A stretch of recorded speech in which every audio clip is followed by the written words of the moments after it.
Kralj Petar I Karađorđević uručio je juna i novembra 1911. godine 51 pukovsku zastavu svojoj vojsci. Nijedna od tih 51 zastave, ponavljam, nijedna nije zarobljena, što je presedan u istoriji modernog ratovanja. Junaci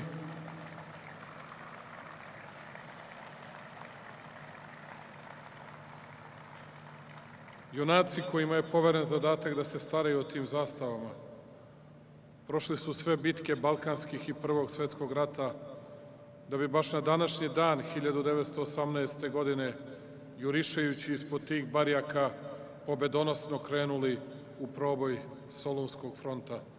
Slava našim velikim srpskim junacima, našim precima, junacima Kolubare, Cera, Kumanova, nosiocima Karađorđeve zvezde i albanske spomenice.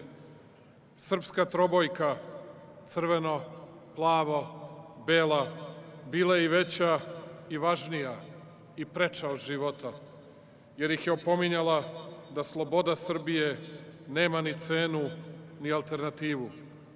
Zato su barjaktari ginuli, ali su zastave preživele. Njih nije bilo, ali zastava uvek jeste.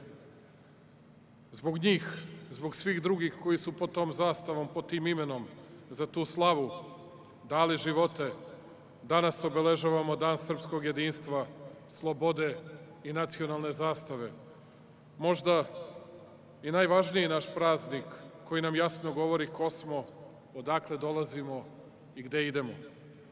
To je praznik našeg identiteta, onog u kojem se sjedinjuju jezik, kultura, tradicija, vera, ali i vrednosti na kojima počiva čitavo društvo, vrednosti koje jednu državu čine civilizovanom, uređenom, sposobnom da pamti, ali i da zna šta joj je i zašto činiti.